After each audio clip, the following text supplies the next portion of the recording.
Welcome to Kingdom Business Conversations. Today we have special guest Jimmy Johnson, owner of Beltline Motors.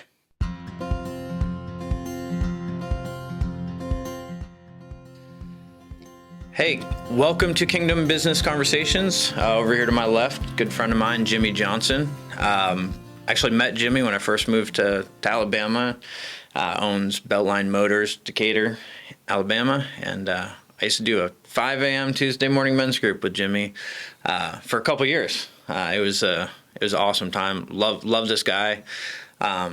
Just his heart for people, to do the right thing, to treat people the right way. Come on. Just seen you have a positive attitude in hard situations. And I've always just really appreciated that about you.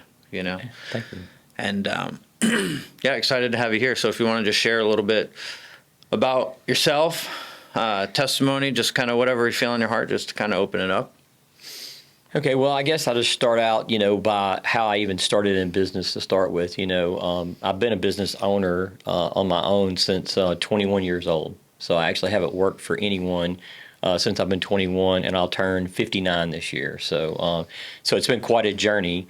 I started out in the service business. I was a TV repairman, so that's not a thing anymore. But that's how I started, was TV repair. And in that business, you're doing a service for customers, right?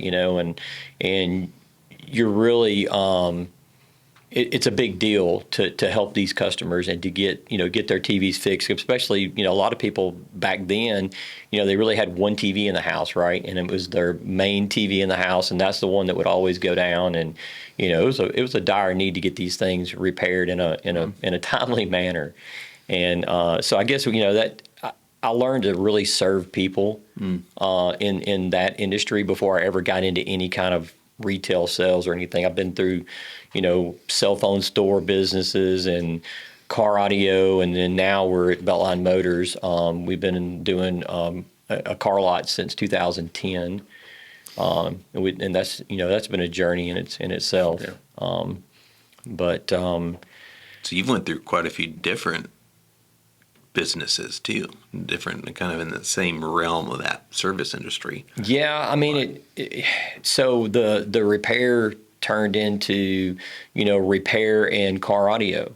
And then I loved car audio so much, I got in there because I love music. Yeah. And, matter of fact, music is what helped transform me into the person that I am today with the Christian music, because I love music so much. And it was funny because in my transformation, K-Love had this thing. It was a 30-day challenge. And it said, listen to K-Love for 30 days and it's going to change your life. Well, I love music so much, I thought, well, let's give this a try, right? Yeah. And sure enough, it really started the change of the way that I was thinking about everything. And that's what I'm going to touch on, I feel, is that the transition points, right? So you've gone from one to here, moving. Share a little bit more about those, the transition times of life and the transition times of how that business really, Yeah. hey, we're making adjustments, we're changing here. And as many, and if, again, owning a business, transitions happen, adapting, changing, sometimes quickly. Yeah, and it does. You have to, over all these years, I've had to reinvent my business so many different times, and, but, it's an entrepreneur, that what makes an entrepreneur is that risking everything, right? Okay. You just have to reinvent. You may have to go back. You may be doing really well financially at one point, and then next thing you know, you're not, right? Yeah. You may even have to go back to the bank. You might have to refinance business property. You may have to do whatever it takes, right, to reinvent yourself. And even all of these years in, I just almost reinvented myself in the last year again. Wow. So it's like tell us what that looks like, because that's probably your freshest. Yeah. So the freshest one was, I in Beltline Motors, we had several different divisions, right? We have the car lot, of course, where we sell cars, and then we have golf cart division of that, where we sell golf carts, and we also had a car audio and upholstery division as well. And those three divisions, there's two of the divisions. The golf carts there's a way to scale the golf carts, right? But I knew the biggest thing that I could do to try to move the needle, right? Because now I'm fixing to turn 59. I'm looking at what does retirement look like, right? So I need to try to figure out how am I going to move the needle the most. Well, I knew everybody's always going to have cars no matter what, right? They don't have to have golf carts. They don't have to have car audio. They don't have to have upholstery, right? They have to have cars. Yeah. So I started this journey. Like we were averaging selling about 19 or 20 cars a month, and we were making decent profit doing that. But I knew that that's the one that I needed to really concentrate on. So as I'm going to the auction, you got to think I started this in 2010, right? And here we are in 2020. Really started it in 2024, the middle of 2024, the revamping of the car lot, and are trying to figure it out. So I started asking dealers that I respect, that I know have been in the business a lot longer than me, right? And they've been in the retail business, car business for a lot longer. How many cars are you selling? And it was always the same number. It was like 19, 21, like all in that same number. And I asked them, why are you only selling 19 or 20 cars a month? Is that all you want to sell? Well, no, we want to sell more. And I said, well, what do you think the reason is you're not? And he said, well, I think that, maybe I need to, get more inventory might be the reason that I'm not selling more cars. And I said, well, how much inventory do you have? And they tell me, and I said, well, no, that's not the answer, because I've got double what you've got. You know what I'm saying? And I'm selling the same amount of cars. Mm-hmm. So I just keep going on this journey, right? Okay, to figure this out, because I know there's a way, right? I know there's got to be a way to get past this, whatever this roadblock is. And so I keep asking dealers. I'm in Moody, Alabama at the auction. I'm in Huntsville, Alabama at the auction. I keep asking different dealers, and I'm getting the same answers, right? So these are different owners at different dealerships. Yeah, different owners, different dealerships in different areas, right? Like you just know these people, or I just meet them at the auction. Make friends, because I like making friends with everybody, right? Yeah. So that's why I made friends with Mitch. I mean, if anybody can make friends with Mitch, I mean, make friends with anybody, right? That's true. I'm just kidding. No. but anyway, So a couple of years before that, I had went to a mastermind meeting for a weekend in Nashville, Tennessee. And I was trying to learn then, okay, what can I do to get the dealership to the next level? And so I go up there, and everybody but one person was up there just to party. Like, they were up there, they were either managers or owners, and they were just using it as a party time. They weren't sharing, they weren't helping each other. Innovate and create. Right, exactly. And I paid a lot of money to be at that for that weekend, and they wanted me to be a part of that round table, like a yearly thing. And when I came back, I said, no. I said, when y'all want to put together something where everybody's going to come in, or this and they're going to be constructive development. Valuable feedback. Yeah, exactly. So if you put together something where everybody's going to be serious and like we're really going to be truly trying to help each other, I want to be a part of that. Yeah. I said, but otherwise I don't. Okay, so a couple of years it went by, and the one guy that was trying to be serious, I knew he had all of the means, like all the money. He had sold a company for millions. I knew he had all the means to get there, right? Right. But he couldn't get there either. So the same roadblock that you're facing. Same roadblock I was facing, yeah. And so I reached out. I felt like God was telling me to call him. Yeah, and God just kept telling me to call him. Yeah. So I called him. Question, how long did that take you to actually call him?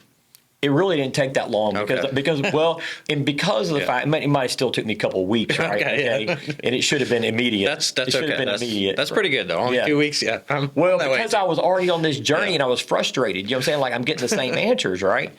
And so I called down to his store because I lost his cell phone number, and he wasn't there.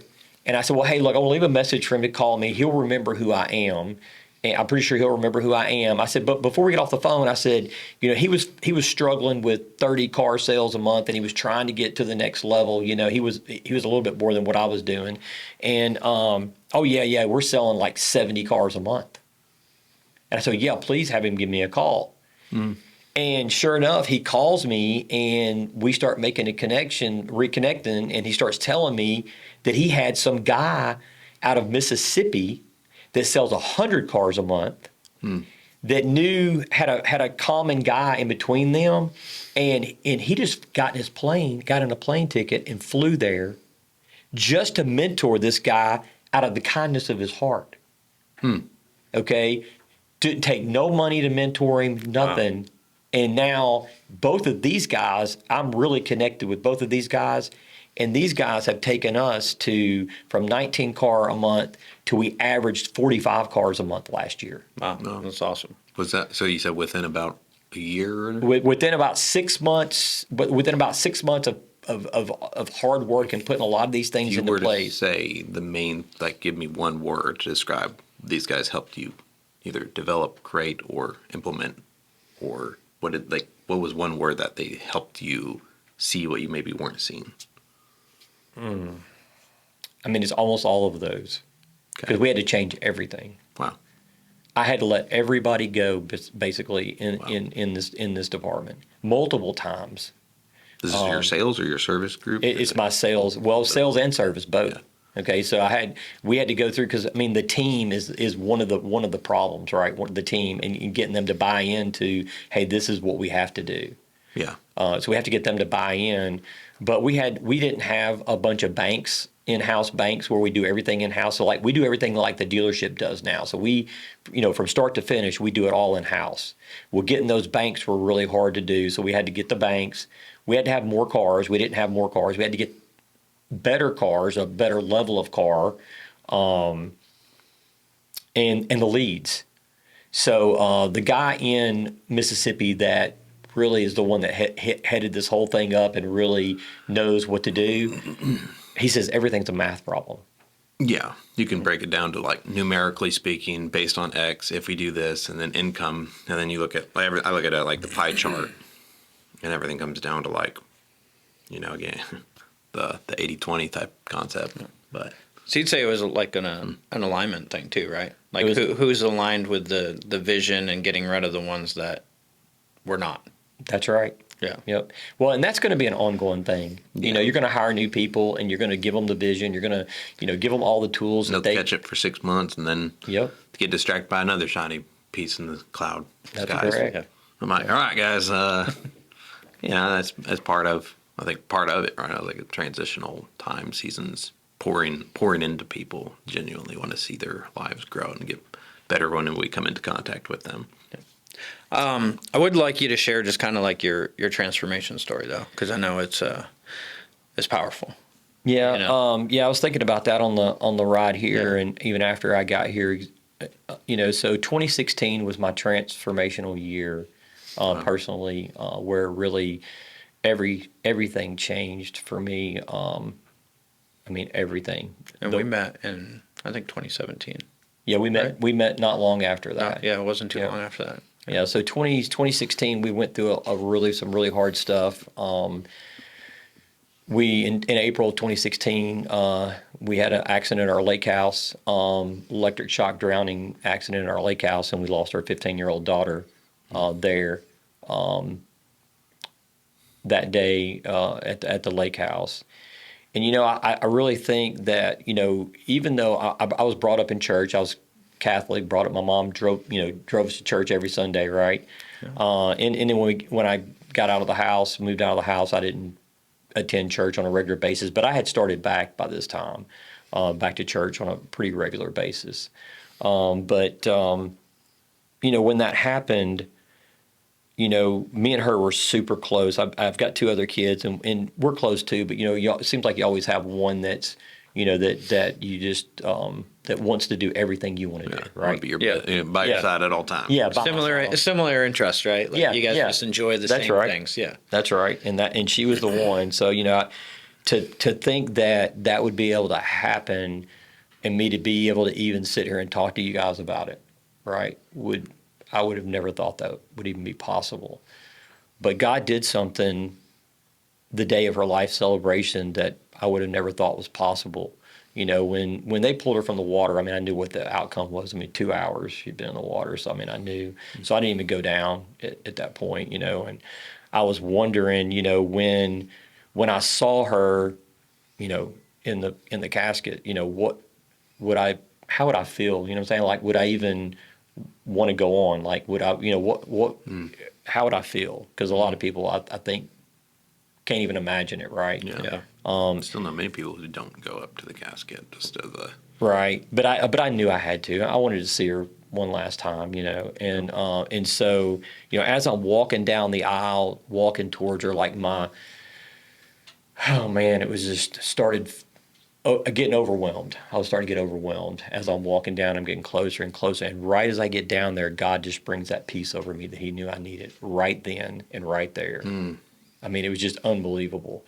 And that's when you really, like, you take all the stuff you learn in the Bible, like all the things that you've been taught, like all of these things, right?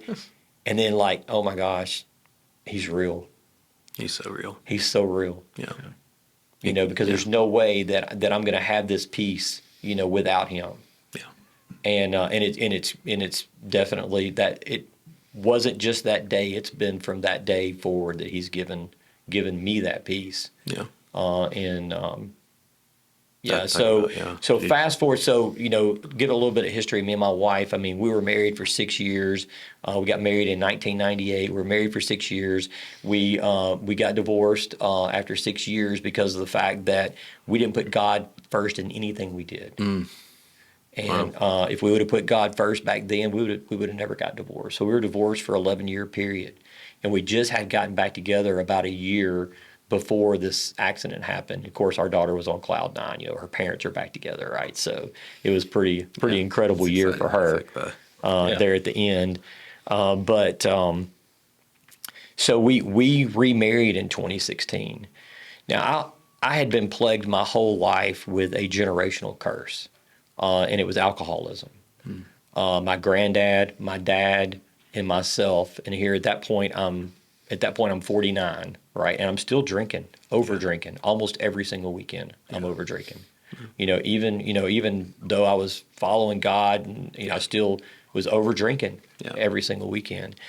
And so we remarried, and you know, my wife had been praying that I would stop drinking. You know, and I had probably other people that were praying for me as well.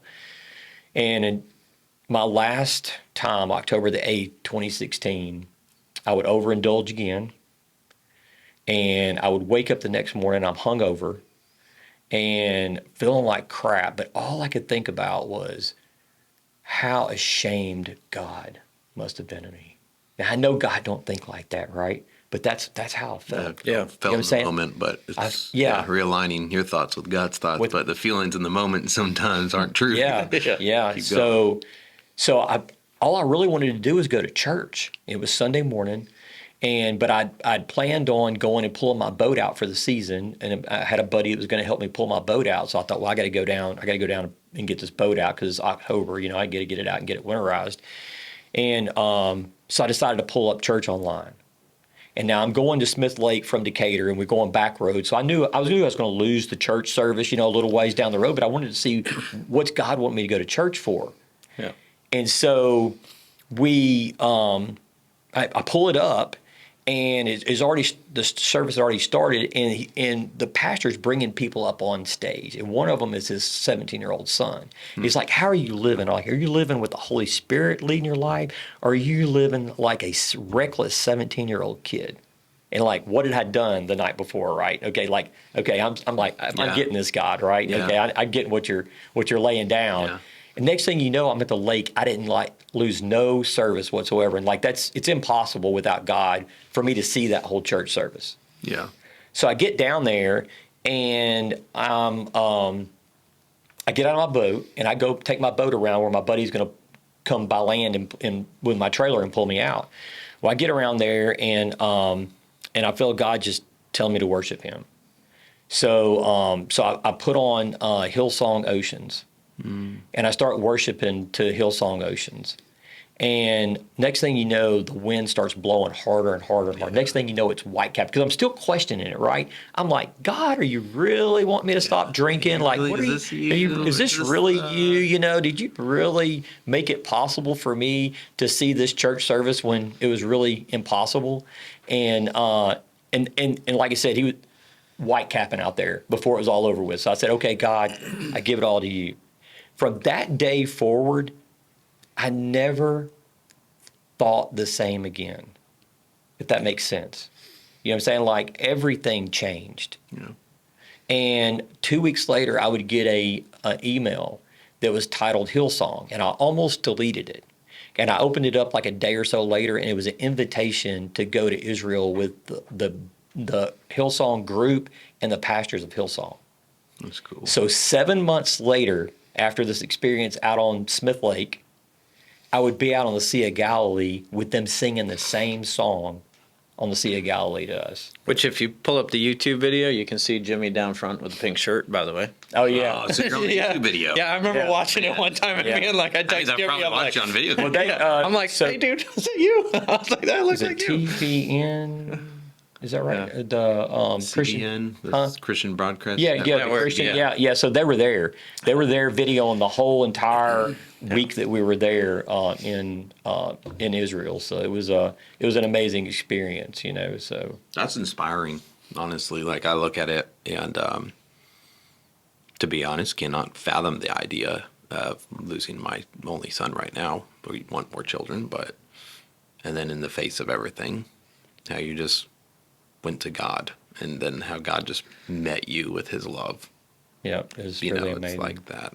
And that's when I met, too. Like, when I met you, right? I think it was about a year, I think, after that had happened. And, you know, just kind of meeting you, like, for the first couple times, and no idea that was so fresh, right? It was just because it was, like, just seeing the Christ in you, like, and the joy, like, in the joy that you had, and, like, just, it was like you were experiencing the goodness of God in a time that it's not like that for a lot of people, you know, or they go the other way, and, like, just to look at how it completely turned your life around.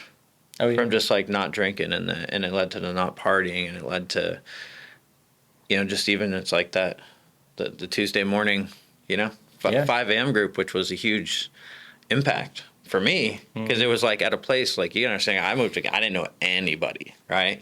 So it was like having this group of guys that I got to connect with, like, every week, and it was just so refreshing, you know, and it was like that community that's so needed, because a lot of times, like, I didn't really have, you know, we went to church, but I didn't really have that with church, you know, where it's like, Come in, come out. yes, whereas we just got real with one another. I think that's really the most important thing about a men's small group like that, is because you can be real. You know what I'm saying? Yeah, Like, I mean, it's you can talk about all the struggles, because, I mean, no matter how close we are to God, I mean, we're all still dealing with stuff, right? That's right. Yeah. You know. Yeah, it's life. Yeah, right? life. That's right. Life. I was telling you about my 2025, and I'm like, man, I was like, I'll walk through the fire and still smiling. And still, that's right. Still praising. And, you know, it was, you know, he was actually in the meeting with me, because we have kind of, you know, a spiritual mentor, and, you know, it was like our December meeting, and, you know, we have our meeting, you know, just making some really tough decisions, you know, had to make some really tough moves and tough decisions. And I just remember at the end of that, and I was like, you know, just praise out. And I just started thanking God, like, so genuinely for like the year. And it was like, man, I don't know if you felt it too, but I just felt like the peace of heaven. It was an atmosphere shifter, but that's Just, also with like, the spirit of things, like the spirit of Thanksgiving, right? Yeah. Like, right. Yeah. And instead of that's being kinda like funny. this and this and this and Yeah, this. well, that's kind of funny, You know? because we were trucking along last year with record month after record month, but then November came, and we had the record worst month we've ever had. Yeah. Okay. What's going on? Yeah. So what's going on, right? What happened? And then you try to diagnose it. You know what? Sometimes it's just Yeah. God's just telling us to sometimes rest. Well, and I think that, It's this. one thing, it was a lesson for my manager, right? Because my manager has never been in a position where he's failed yet. He's only 31, I think, and he's not been in any kind of situation, but he wants to be the one, to buy the property, or buy the business on down the line. And I said, look, you're gonna have to embrace failure, because it's part of it. And to think that you're not ever gonna fail. We talked about that. That's that Bible verse, right? You fall down 7, righteous man gets back up 8. Yeah. Hardest. Sorry. But I just want to ask, hardest business decision you've ever had to make? Well, shutting down my first business, when you have to shut one down, like you've worked so hard and it's your baby, right? And you know that now it's no longer a viable business. Like, a lot of people just hold on to those businesses until they completely bankrupt themselves. Like, they might put themselves in such a like a personal something that they might dig themselves a hole trying to hold on to something that they can't hardly ever get out of. And so that was one. But I just recently had another one in 2025. 2025 was, on the car lot side, was great, but the car audio, the reason I got out of car audio for a while, and that's kind of a long story, so we can't get into that today, but I got out of it for a while and I got back in it in 2014 because I love it so much, right? I love music. And we built a great business, but I had such a hard time getting the right people to do it at the quality level that I needed it to be done at, or wanted it to be done at, or what God wanted it to be done at, as far as that goes, And because He wants us to all do the very best that we can do with whatever He's given us, right? Mm-hmm.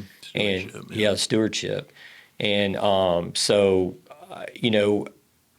had to carve that out and sell it off to somebody this past year. Okay. So I did that in October. So I had that happen in October, and then I had that terrible month in November, So even though we were trucking along great last year, and we had I hadn't got the complete numbers yet, but last year, most profitable year in the whole history that I've been in business. That's awesome. And that says something, because in 2008 I had grown my TV repair. In 2008 I was just doing TV repair only. We had 17 employees and we did $2.3 million in TV repair.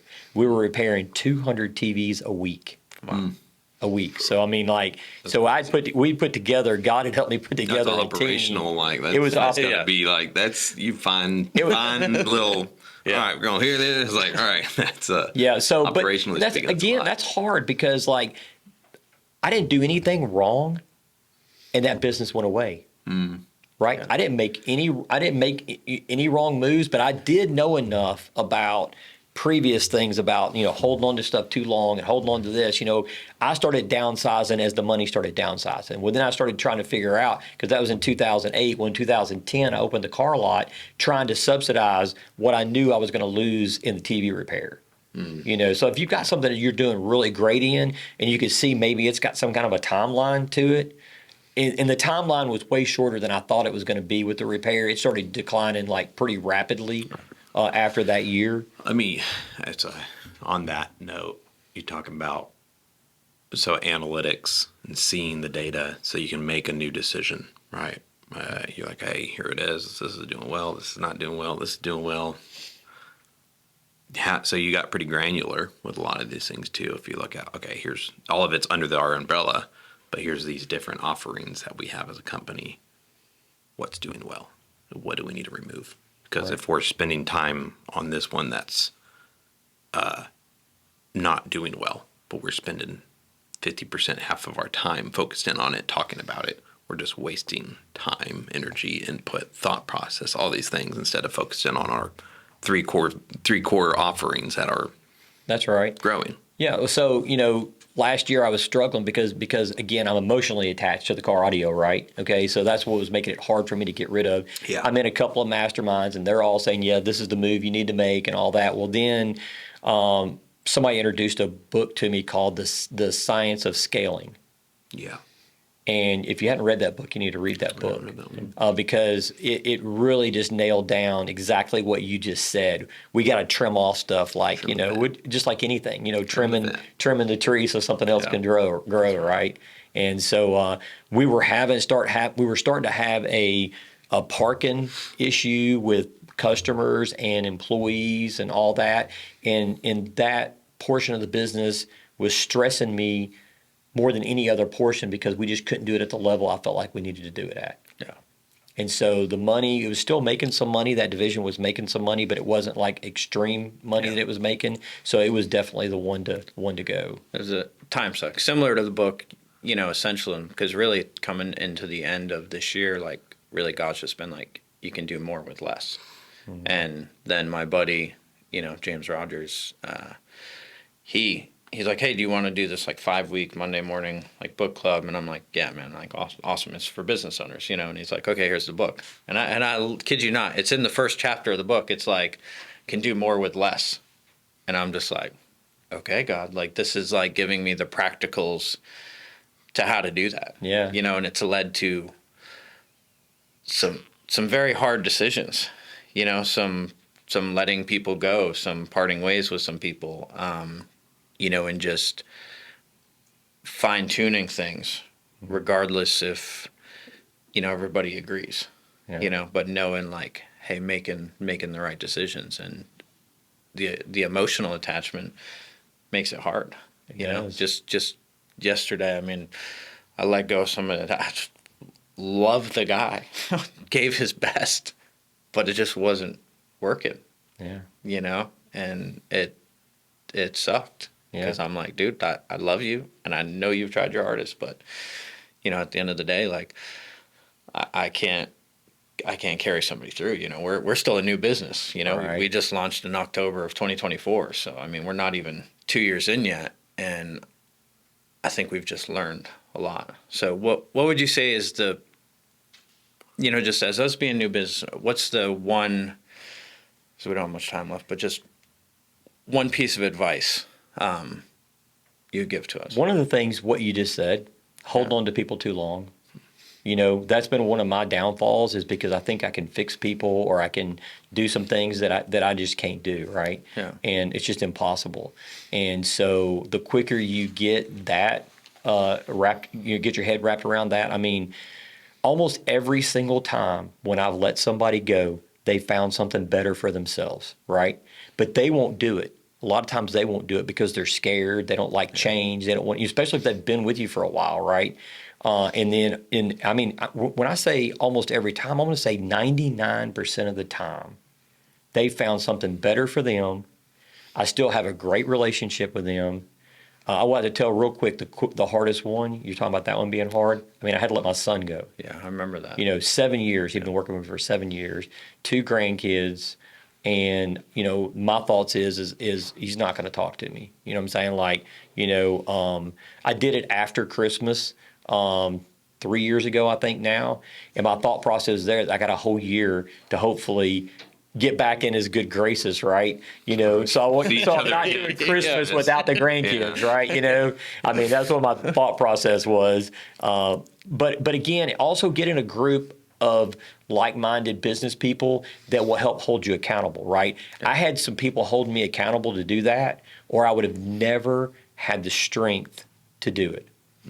So you got to get in something, you get with other like-minded people that will help hold you accountable, because that's the only way it's so hard to do some of these moves, and without somebody to help you and God, of course, pray about it. I mean, and I pray about everything now, so I mean, that's number one, pray about everything. Yeah, right? pray about it. Yeah. Number two, just try not to hang on to people too long when you see they're not working, because that is something better for them too, right? Yeah, and you're just holding them back. Yeah, that's awesome. Well, that wraps up our time for today. So I just want to say, thanks, Jimmy. Thanks for driving all the way down from Decatur to come sit with us. This has been awesome. So again, that will do it. Thank you for joining us for Kingdom Business Conversation, where leaders are always learning.